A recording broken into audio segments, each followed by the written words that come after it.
Solidworks Mbd provides an integrated drawingless manufacturing solution which helps you define, organise and publish 3D product manufacturing information (PMI) and 3D model data into industry standard file formats. Manufacturing intricate components with precise fits can be a complex and time-consuming process. Creating drawings takes time, but communicating your design intent clearly and maintaining detailed multi-sheet drawings is more challenging. Solidworks Mbd lets you apply your manufacturing information directly to the model, making it easier to define but also easier to understand. In an assembly like this underwater camera housing, where precise fits are required to prevent water ingress and where these gears need to mesh accurately to control zoom and focus, every part needs to be machined to a very tight tolerance. This can mean high costs, but carefully considered geometric dimensioning and tolerancing can actually lower costs in some cases. So GD&T is not just for close tolerance parts and assemblies, it can be applied to any part. The process of setting up a fully detailed 3D model is straightforward, starting with considering how a part is assembled. This blue gear plate is mounted on the base plate using these two bolts. With this in mind, the gear plate needs to be dimensioned in such a way as to ensure that the gears mesh correctly and the whole assembly works as expected. Taking a look at the gear plate itself, you can see that a couple of 3D views have been set up in advance. This 3D view is set up to show a set of notes that you may have found previously in a title block of a 2D drawing. You can easily bring in standard notes from a text file or from the design library like this. Rather than just being dumb text, you can easily link information such as material into the note just by selecting it from a convenient drop-down list. This makes these 3D notes accurate and up-to-date, reducing the chance of errors. The first step in detailing this part is to determine where the manufacturing datums are going to be. As the part is bolted to the base plate, this bottom surface will be the primary datum. This bearing board controls the position of the shaft assembly, so it is the second datum. The gear shaft is the tertiary datum and can be defined as a continuous hole as it is drilled in one operation. You can now select which features to auto-dimension, so let's pick the mounting holes, automatically recognised as a pattern, and the rear bearing hole. Solidworks does all the hard work for you and automatically creates the datums, dimensions and geometric tolerances for the features selected. Those features are now fully defined as seen by the green colour of the surfaces. You may prefer to see these annotations as a list, so you can quickly change to show each of the datums, dimensions and geometric tolerances like this. Notice that selecting any of the information either in the tree or on the screen highlights the corresponding model geometry, a big advantage over interpreting a 2D drawing. If you flip to a top view, you can see the mounting hole dimension has automatically recognised there are two holes. The location of these holes needs to be detailed, which is easily done by recreating the basic dimensions. The 3 and 4 dimensions have been created in a different view than the top view that we wanted. This can easily be fixed by flipping them into the top view. You can now see the result and quickly tidy up the dimensions to make the top view look just right. All the information needed for these mounting holes is complete, so you can snapshot this as a 3D view. You can include annotations from other views as well, but in this case we just want what we can see here. The next step is to detail this front view. You can add a vertical dimension to define the position of this rear hole. All the information needed for now is there, but notice how you can easily flip the arrow direction to make the diameter dimensions look right. You can now capture this front view and it appears in our thumbnails at the bottom of the screen. Whilst in this orientation, you may also want to dimension this pattern of holes around the bearing bore. In this case, we can use the plus-minus scheme rather than the geometric tolerancing scheme used before. Solidworks recognises and highlights all 6 holes as a pattern. When complete, Solidworks has automatically added the required information for the holes, including depth and countersinking values. All the information for the bearing bore, rear bearing and hole pattern is now available in one view. It may be preferable to have the newly created hole pattern information on a different view, and this is also easy to do.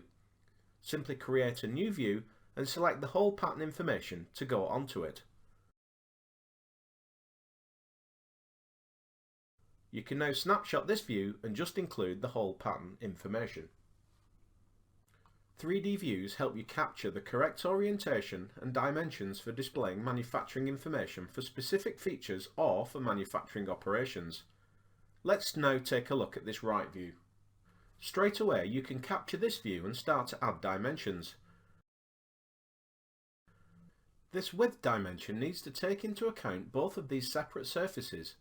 It is easy to define this and ensures that the correct geometry highlights when you select the dimension. Solidworks also lets you control the display of tolerance information, and we will set this dimension to show limits. You can continue to dimension the part quickly and easily, adding this location dimension, this height dimension, and this material thickness dimension.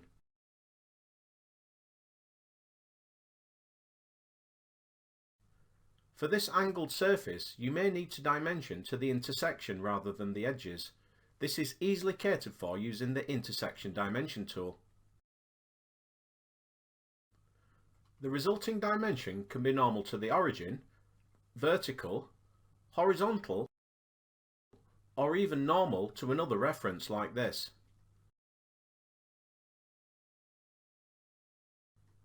In this case, we will leave it horizontal.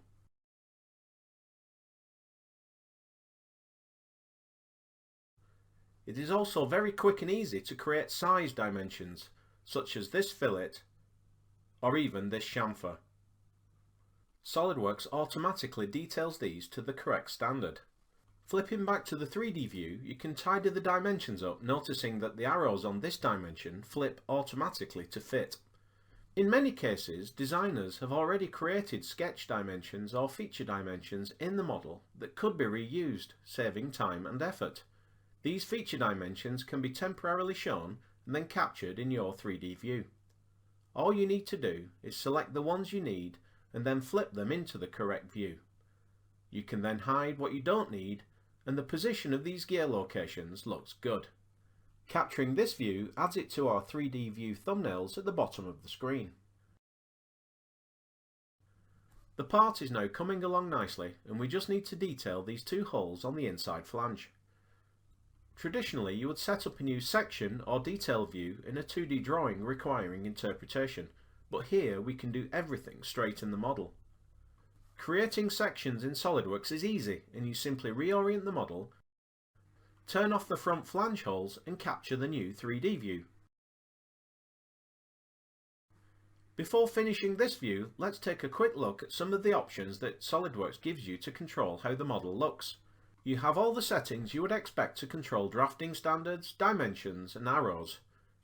You also have control over default tolerances and how hole callouts are displayed. This option lets Solidworks automatically create the location dimensions that we were manually creating earlier. You can now add a dimension, and Solidworks automatically understands that there are two identical holes on this face. Adding a positional tolerance to these holes completes the information needed for manufacturing. And notice that the location dimensions have now been added automatically.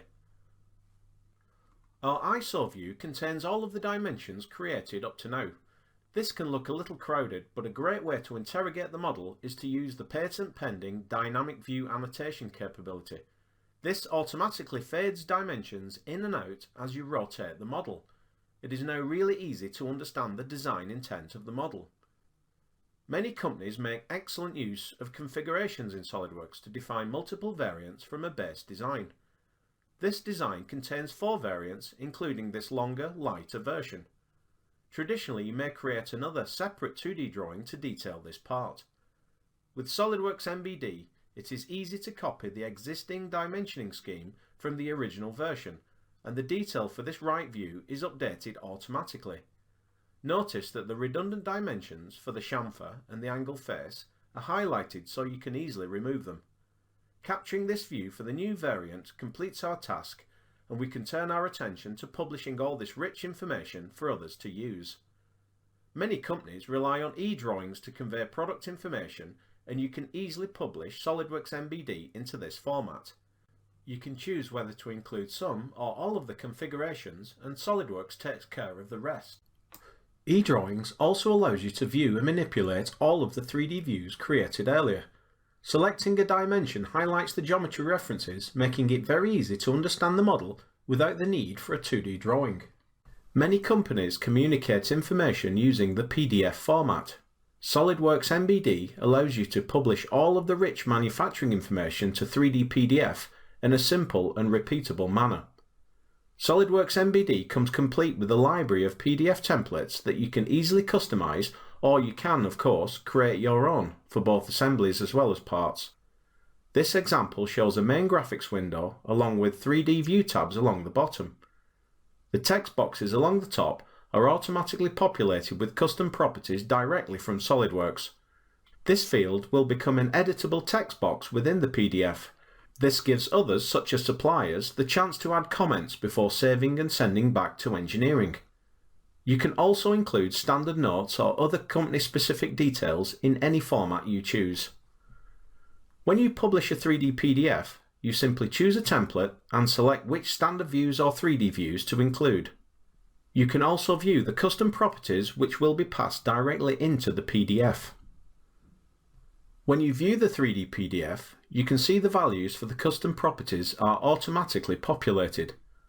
All of the 3D views previously created in SolidWorks are, of course, available. You can see how easy it is to navigate the design and extract the information needed. Selected dimensions also highlight the reference geometry, making it easy to see which dimensions belong to which faces, removing any ambiguity. As a supplier, I can add comments to the text field before saving and sending back to engineering. This simple capability can really help collaboration with the supply chain. All this means that creating 3D PDFs is both fast and flexible and reduces the common errors associated with interpreting 2D drawings. Going back to the assembly, you previously saw a couple of the existing 3D views. The right view already has a couple of dimensions showing the position and spacing of these large gears. Notice again that selecting this 36 dimension highlights the outer faces of the gears. You can easily add another dimension from the front of the drive shaft to the gear axis like this. Being able to annotate assemblies like this means you can pass on critical information quickly and easily without creating a new 2D drawing. Before publishing this assembly, you may also want to include an exploded view to enhance understanding of how the parts fit together. When capturing a 3D view, you can select a configuration, in this case the exploded view, and also a display state which shows our gear plate component as glass. You can publish to 3D PDF, but this time let's choose a more appropriate template. This template also includes custom properties straight from SolidWorks, but also invites you to enter some text before creating the PDF. Just like the gear plate example earlier, all the 3D views are available, and the dimensions highlight the related geometry. The custom properties are also shown along with the text entered just now. With an assembly PDF, you also see an accurate bill of material. Selecting an item in the table highlights in the 3D graphics area, making understand the product much easier. This also works the other way around. Selecting a 3D part highlights the component in the table. As with the gear plate PDF, you have the ability to enter some relevant information directly into the PDF before saving and passing on to a third party. Solidworks Mbd provides easy-to-use tools for the creation, organisation and output of product manufacturing information and really helps streamline production, cut cycle times and improve product quality. This is the same assembly which we have seen in the last video. Here in this Embedded tab, we can see the options Bill of Material and Balloon. I am selecting the Bill of Material. There are three types by which we can create this. I am selecting indented type, say OK. Here we can select the annotation view. In existing annotation view, I am selecting notes area, just say OK. And the bill of material is generated here. Now I am selecting balloon. Here we can see as I am giving the balloons, these are linked to the bill of material.